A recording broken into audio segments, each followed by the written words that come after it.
ఒక కిరాణా షాప్ వాడు తన షాప్ కట్టేస్తూ ఉండగా అక్కడికి ఒక కుక్క వచ్చింది. కుక్క నోట్లో చూస్తే సరుకుల లిస్టు, డబ్బుల నోట్లు ఉన్నాయన్నమాట. ఆశ్చర్యపడుతూనే ఒకటేసారి తన వైపు చూసి ఆ సర్కిల్ లిస్ట్ ఇలా తీసుకుని అందులో ఉన్నటువంటి సర్కిల్ లిస్ట్ అంతా చూసి తనకి ఏం కావాలో ఒక సంచిలో ప్యాక్ చేసి మళ్ళీ నోటికి తగిలించాడు. అక్కడి నుంచి కుక్క నిదానంగా వెళ్ళటం స్టార్ట్ అయింది అనమాట. తదేకంగా తన వైపునే చూస్తూ ఉన్నటువంటి షాప్ ఓనర్ షాప్ అంతా కట్టేసి తన వెనక ఫాలో అవడం మొదలుపెట్టాడు.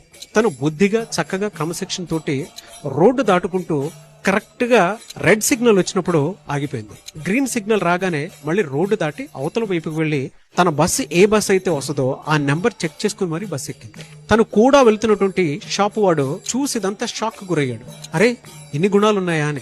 తీరా తన బస్ స్టాప్ వచ్చిన తర్వాత అక్కడి నుంచి దిగి ఇంటికి వెళ్లి మెట్ల దగ్గరికి తను తీసుకొచ్చినటువంటి సరుకులన్నీ పెట్టేసి కాలెత్తి కాలింగ్ బిల్ కొట్టిందనమాట. చూస్తే అవతల వైపు నుంచి ఎవరు స్పందించట్లేదు. సరే, స్పందించట్లేదు కదా అని చెప్పి